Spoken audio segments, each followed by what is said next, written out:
کے میسج آنے کے بعد ادھر جو ہمنا ہوتی ہے وہ اپنے رنگ دکھانا شروع کر دیتی ہے، کیونکہ ادھر ہمنا جو ہوتی ہے برہان کی بیوی کو آپریشن ہونے والا ہوتا ہے، مگر وہ برہان کو وہاں اجازت نہیں دیتی۔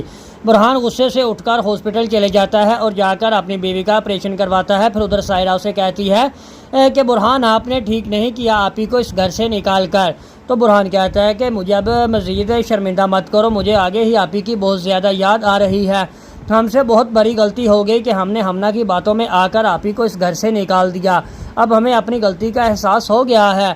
تو آگے سے سائرہ بولتی ہے کہ اب اس غلطی کا احساس کا کیا فائدہ، جب آپ ہی اس گھر سے ہی چلی گئی۔ ادھر جو آپ ہی ہوتی ہے وہ سوچتی ہی رہتی ہے ہر وقت کہ میرے بھائیوں کے ساتھ پتہ نہیں کیسا ہو رہا ہوگا سلوک، اور ان کا کاروبار اور بزنس بھی کیسا ہوگا، کیونکہ ہمنا جو ہوتی ہے سب کو اپنی چال میں پھنسا لیتی ہے۔ کیونکہ ادھر جو برہان ہوتا ہے اب وہ آہستہ آہستہ سمجھ جاتا ہے کہ یہ تو ہمنا کی ساری چال تھی، پہلے اس نے ہماری آپی کو اس گھر سے نکلوا دیا اور اب ہمارے بھائیوں کے درمیان وہ لڑائی ڈلوا رہی ہے۔ مگر ادھر جو حماد ہوتا ہے وہ تو اس بات کو بالکل ہی سمجھتا ہی نہیں ہے۔ وہ کہتا ہے کہ نہیں برہان، میں تمہارا بہت لحاظ کر رہا ہوں، یہ آج اگر تمہاری بیوی کا اچھے ہاسپٹل کے اندر ٹریٹمنٹ ہو رہا ہے تو وہ ہمنا ہی کی وجہ سے ہے، اگر آپ ہی ہوتی تو وہ کبھی بھی اس کا اچھے ہاسپٹل میں ٹریٹمنٹ نہ کرواتی۔